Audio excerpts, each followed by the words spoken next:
the function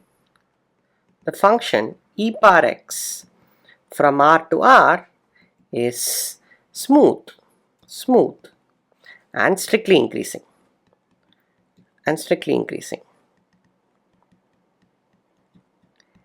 its image is 0 infinity. We have seen all these aspects in the module on the exponential function. Therefore we can apply the inverse function theorem to conclude that there is an inverse differentiable inverse, in fact C1 inverse from what we have already seen. There is a C1 inverse such that, or rather C1 inverse f from 0 infinity to R, that is also strictly increasing.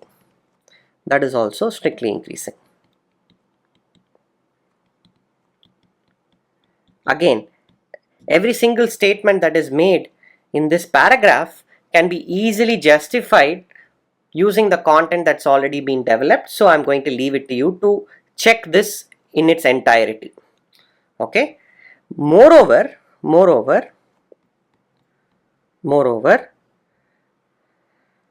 we have that f composed with, or rather let me directly compute the derivative. F prime at a point y is nothing but 1 by exponential of f of y, right? The inverse function theorem tells you how to compute the derivative of a function also, right? So the derivative at y of the inverse of the exponential function will be nothing but 1 by e power f of y. Okay. Now exponential and this function f are nothing but inverses, so this is nothing but 1 by y. Okay. So we have got that the derivative of this function, the derivative of f is 1 by y at the point y in 0 infinity. Okay. We also know that this function f must satisfy f of 1 is equal to 0, simply because exponential at 0 is 1. Okay. Now we already know that f is strictly increasing, and it also satisfies this nice identity that f of xy is equal to f of x plus f of y. How do you show this? Well, it's very similar to how we showed a similar property for exponential, that exponential of ab is exponential of a plus b is exponential of a into exponential of b. You can use that to prove this, or you can prove this directly by considering the function. So fix a, this proof is going to be very similar. Fix a in 0 infinity and consider the function g of ax minus g of x. Consider this new function, differentiate this function. Well, by chain rule you will just get 1 by ax into a minus 1 by x, which is 0. This just means that g of ax minus g of x is just constant, is just some constant. Now set x equals 1, we get g of a minus g of 1, which is 0. So we get g of a is this constant c. Okay. In other words, g of ax is just g of a plus g of x. Okay. Now again we can just consider g of a squared and we will get 2g of a. And similarly by induction we get g of a power n is equal to n times g of a. Okay.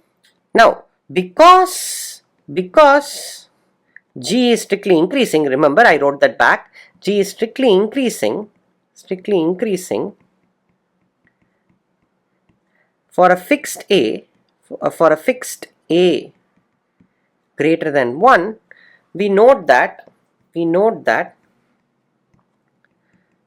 star gives that g of a power n as n goes to infinity diverges to infinity, right?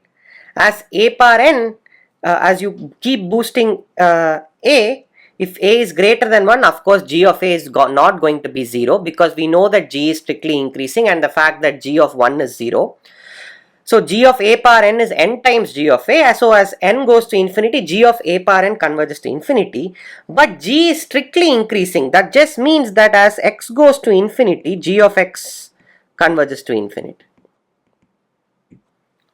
Okay. So this function g is strictly increasing and it goes to infinity as x goes to infinity, and at the point 1 it's going to be 0. Okay. Furthermore, if x is greater than 0, then 0 is equal to g of 1 is equal to g of x plus g of x inverse, right? This is just coming from the identity that g of xy is g of x plus g of y, right? So which means g of x inverse is equal to minus g of x. If x is greater than 1, then this means g of 1 by x is going to be minus g of x, which is going to be negative. Okay.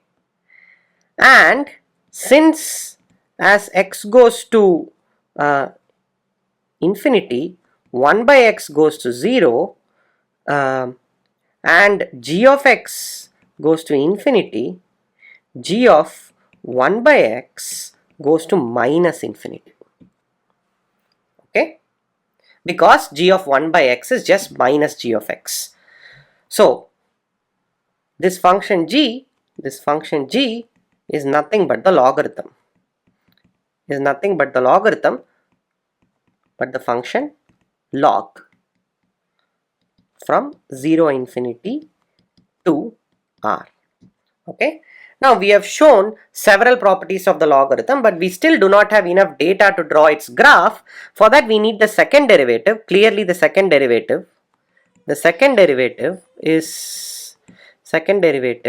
of log y is minus 1 by y squared. We already know this because the derivative is 1 by y. So this has got to be when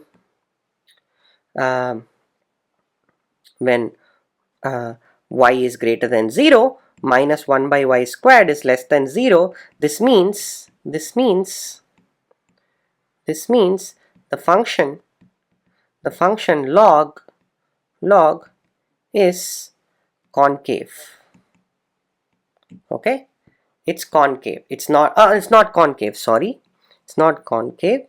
It's convex downwards. It's convex downwards. Okay, what this means is that the function essentially looks like this. A familiar picture of the logarithm function. Okay, so we have established in record time all the basic properties of logarithm, essentially covering years of your school syllabus from middle school in a matter of 10 to 15 minutes. Let's now proceed to something newer. So if a is greater than 0 and x is any number, we can now define a power x. We can now define a power x to be e power x log a. This is a long pending definition. We had made this earlier, but without the existence of the exponential and logarithm done in great detail, this definition will not really make sense. Now, notice that by the properties of exponential and logarithms this agrees with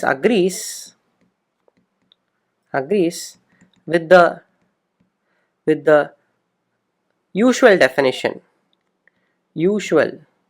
definition of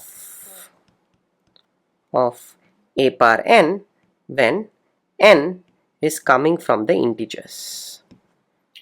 Okay, so this is not something entirely pulled out of the air. This is a sensible definition. Okay, I am going to just prove one property of the logarithms that is really nice. Theorem, let k be a positive integer, then limit x going to infinity log x power k by x is equal to 0. We already know that the exponential function goes to infinity faster than any polynomial. We have encountered this phenomenon several times in this course. This is saying something interesting. Take the logarithm, we know that it goes to infinity, boost the speed at which it goes to infinity by taking power k, it still goes to infinity far slower than even the linear factor just x.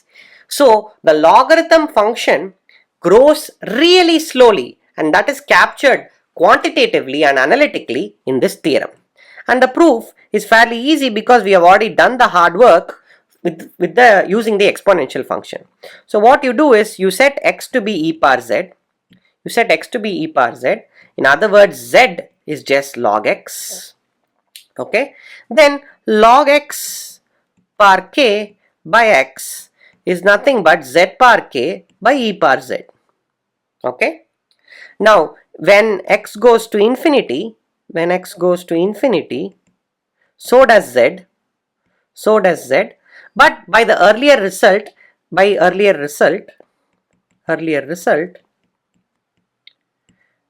limit z going to infinity, or rather x going to infinity, z power k by e power z goes to 0. Okay, as required.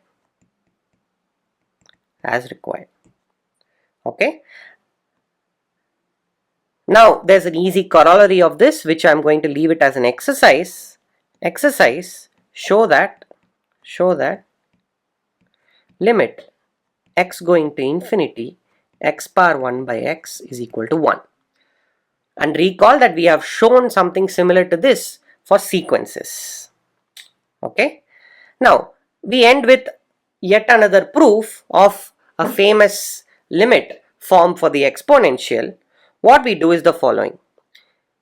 We know that the function log is differentiable. That's how it was constructed as an inverse of the exponential function. We essentially created the log function using the inverse function theorem. Therefore, it's differentiable. At the point 1. The derivative is given by the limit h going to 0 log 1 plus h by h. Okay, and this is nothing but limit h going to 0 log 1 plus h minus log 1 by h. Okay, which is just 1. We know this because the derivative of log is 1 by x or 1 by y, and y in this case is 1. Okay, now log 1 plus h by h